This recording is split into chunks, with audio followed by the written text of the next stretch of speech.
Goeiemôre my sonskyn, goeiemôre my kind.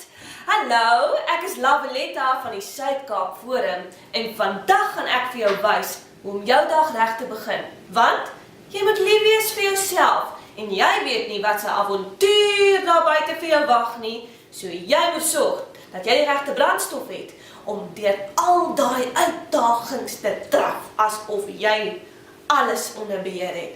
Goed, eerstens het ek hierso lekker onversoete dubbelroom plain yoghurt, né?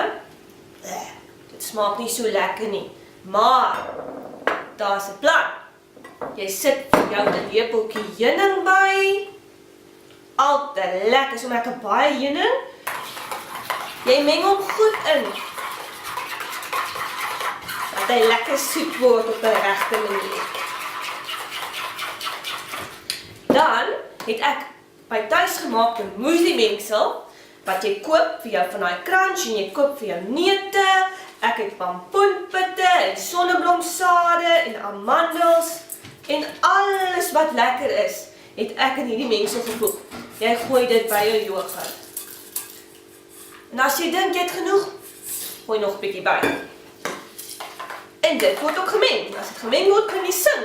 Bist du bei mir, geh ich mit Freuden.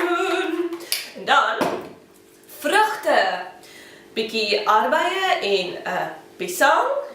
Kan dit byvoeg. Jou dag gaan so mooi wees. Weet jy wat se goeie dinge wat vir jou voorlê? As jy maar net weet. Jy gaan hierdie dag so geniet. Maar weet jy, ek dink daar kort nog een iets. Lekker koppie koffie. In jou gunsteling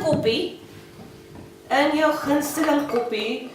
Ach, wie vergnügt, wer so mein Ende.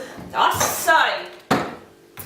En jy sit langs jou lekker tafel, geniet jou koppie koffie, en jy dink nie aan alles wat kan skeefloop, jy dink net aan die goeie dinge, en jy weet, jy is reg.